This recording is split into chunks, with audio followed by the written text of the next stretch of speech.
She didn't hate her life. She just hated how often she broke down in it.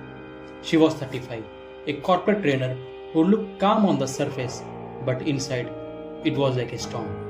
She lost it over traffic, over texts, over tone, even over a toast. She would raise her voice and regret it the second the words left her mouth. One day, her husband asked gently, "Why does one small thing ruin your whole day?" She didn't answer. She didn't know. Every morning, Neha promised herself, "Today I will stay calm." And for the first few hours, she did. But by 11 a.m., an email annoyed her. A call ran late. A co-worker dismissed her idea. Boom.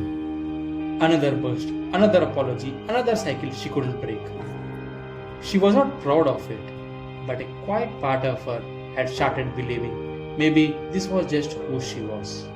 Hot-tempered, overreactive, hard to be around, harder to be herself. Until one afternoon, while scrolling during lunch, she stumbled on a short clip. A neuroscientist said something that made her stop and rewind. No emotion lasts longer than 90 seconds unless you feed it. Neha stared at the screen. Wait, 90 seconds? The video explained. Emotions are like waves. Anger, fear, shame. They rise, they peak, and they pass, unless we trap them in thought.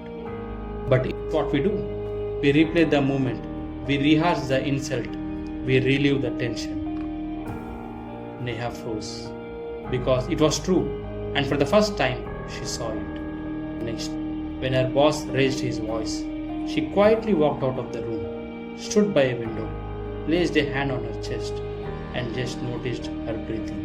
If you see, she didn't react.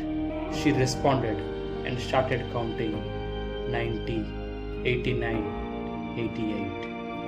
And by the time she hit 40, the burn in her heart had turned into a breath. And that was the beginning. She made a small kit, not for bruises, but for breakdowns. A few jumping jacks to shake off the energy, a playlist to soften her mood, and a note she would return to herself. You are not your reaction, you are your response.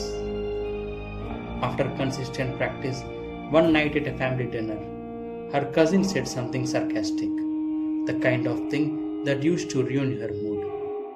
But this time, Neha just smiled, took a slow sip of water, and said nothing. Later that night, her husband leaned in and whispered, "I don't know what you're doing, but it's working." So here is the truth. Neha didn't become Buddha overnight. She still felt everything deeply, but now she knew what to do with those feelings. If you're watching this, maybe you have been stuck in emotion loops too. Maybe you have said things you didn't mean, then replayed them like a punishment. But emotions aren't punishments, they are weather, and weather always passes. So here are few tools Neha used and you can start with. When you're angry, count 90 seconds. Let the wave pass. Talk to yourself like you would talk to someone you love. And finally ask yourself, is this reaction helping or just repeating? You don't need to suppress emotions. You just need to stop feeding them. You're not the storm. You are the whole sky it moves through.